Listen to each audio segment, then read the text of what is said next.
Hi, I'm Susan with the Mother's Milk Bank of the Western Great Lakes, and I'm here today with Gail Macklin of New Mother, New Baby. She is a fantastic nurse and a lactation consultant and just a wealth of information about all things moms and babies. Specifically today, we're going to be talking about breast pumps. And what I'm holding in my hand here says Comfort Plus, but I have a really hard time believing that it was ever comfortable pumping with this.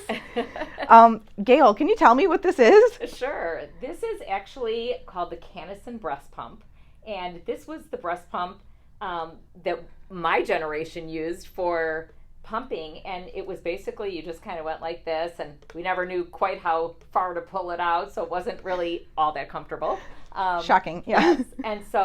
And it would you'd get sort of like some milk out, but then it would sort of stop. So in the 80s, this was kind of really all we had. I was a nurse at the hospital at that time, and there were no personal pumps. So if you had a baby in the NICU, you might be able to find a hospital grade pump somewhere. They weren't easy to come by.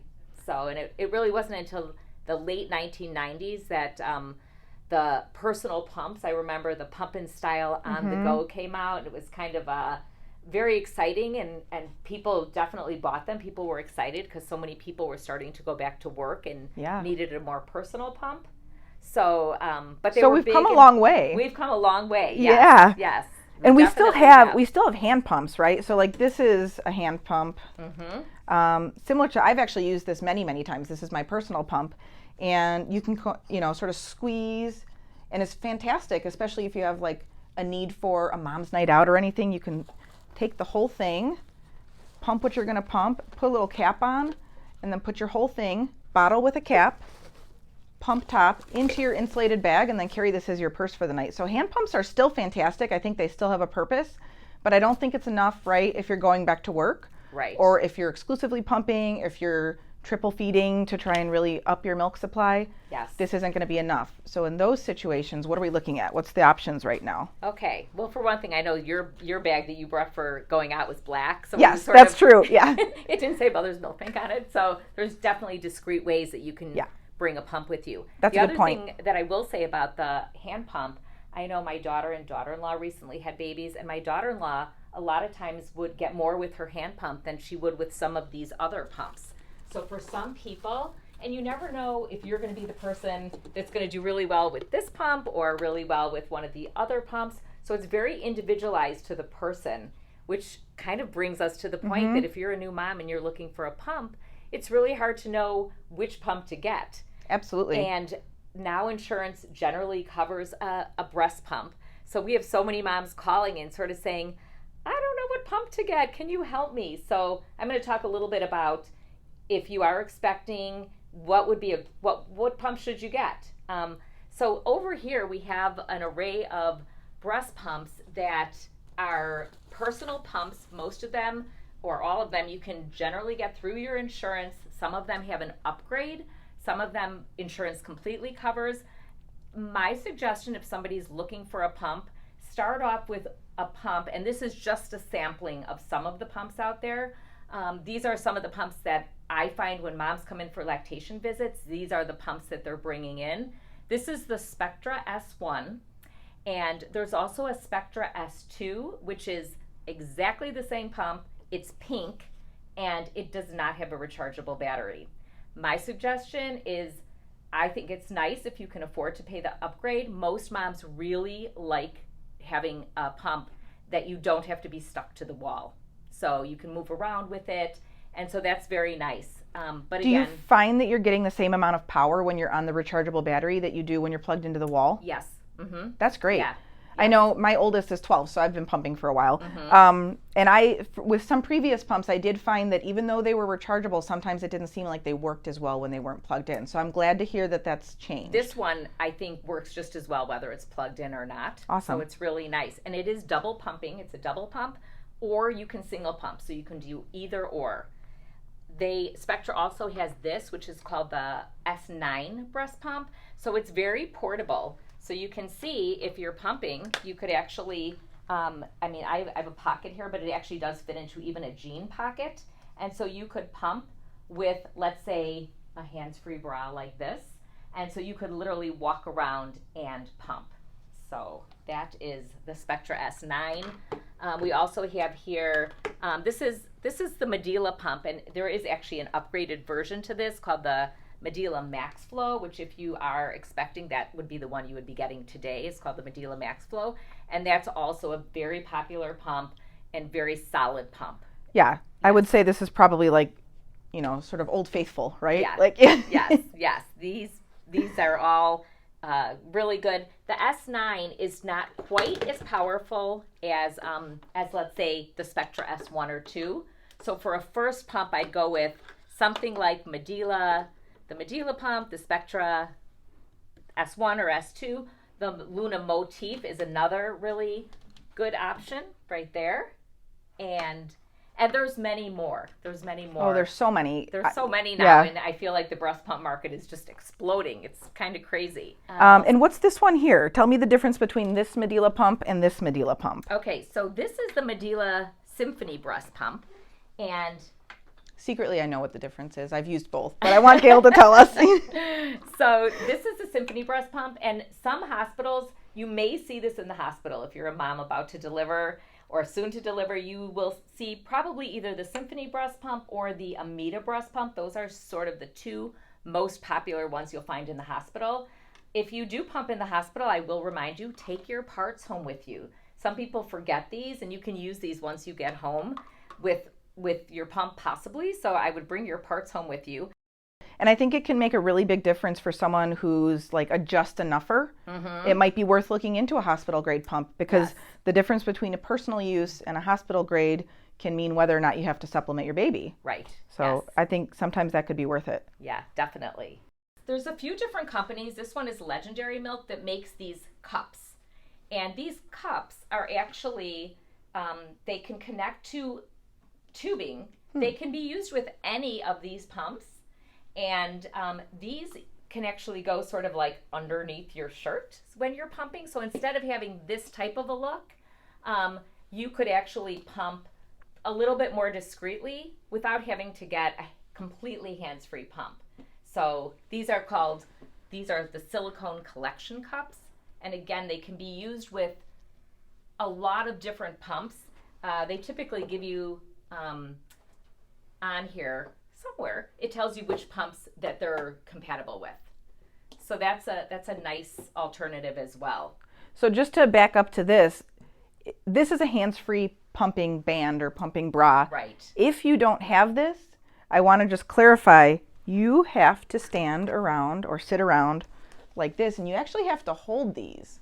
So this is why it's so important to think about the hands-free options, because I don't know about you, but I sometimes need to scratch my head. Mm-hmm. And you literally can't do that if you're double pumping and you don't have either a hands-free pumping band or like the collection cups or one of the wearable pumps. Right. So that's something to think about too. I think most of us assume there has to be a better way, like, because how are you even supposed to push the buttons on the pump? I don't even know how to turn it on when I'm holding it like this. Exactly. Right. But that's something that the pump manufacturers don't really take into consideration. So it would be a separate purchase. Like if I got this pump for my insurance, I would then also, because I'm a working mom and I like to multitask, get one of these or something so that I could pump without, honestly, the times that I forgot that, like my elbows started to cramp. It was just, You get muscle cramps in it's your really neck, uncomfortable to sit like this. And then you also can't massage while you're pumping. Right. So just a note about how important it is to have some way to make yourself not completely hands-free necessarily, but just able to use your hands would be helpful. Right? Yes. And there are also hands-free, and they're hands-free nursing and pumping bras. So this one you put on over the bra that you're wearing, and you would pull down the flaps, where the nursing and pumping bras have the ability, you can use them for nursing and pumping, and so that can also be an advantage if you need that. So that can be good too. So moving right along, I am going to mention this pump right here too. This is the Unimom Opera pump. And Unimom also makes a smaller pump. You can see how small the pumps have gotten. And this is a double pump. This is a double pump.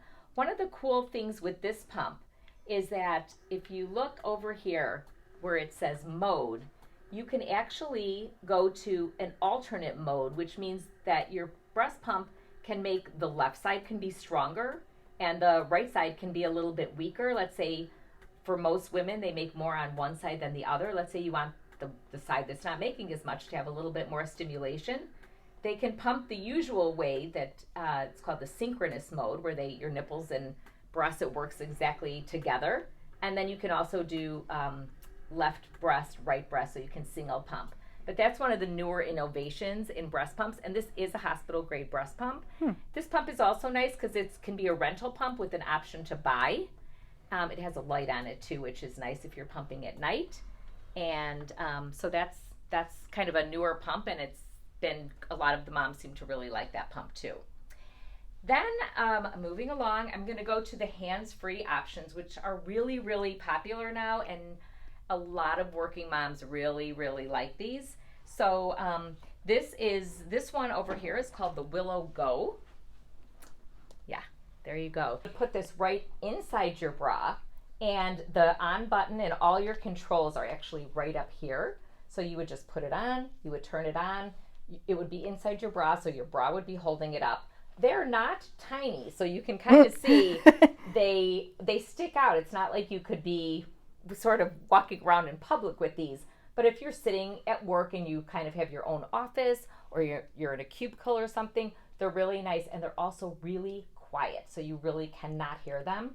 And some of them have the capability that you connect them with your iPhone, and it will tell you how much milk is in there. So that can be nice. The Willow 3.0 has that capability. Wow. This one is the Willow Go. It's a newer pump. It's a little bit cheaper. And again, insurance does not cover all of this, but it will generally cover some of it. So that can be really nice. And my daughter, who just had her second baby and has a 9-week-old, she actually really likes these. She said they're great. She can move around the house, and with 2 kids, it's just a nice option to have. This one is another hands-free option, and this is called the Amani 2 from Legendary Milk. And this pump, so again, it's a completely hands-free option. Same thing, where it kind of goes inside your bra. The buttons are on top, so you would turn it on.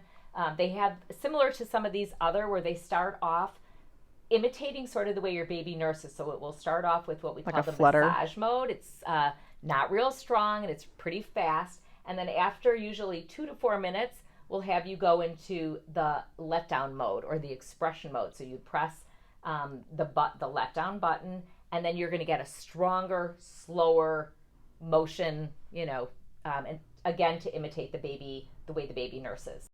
Are these sold as a set, or do you have to buy 2 of them?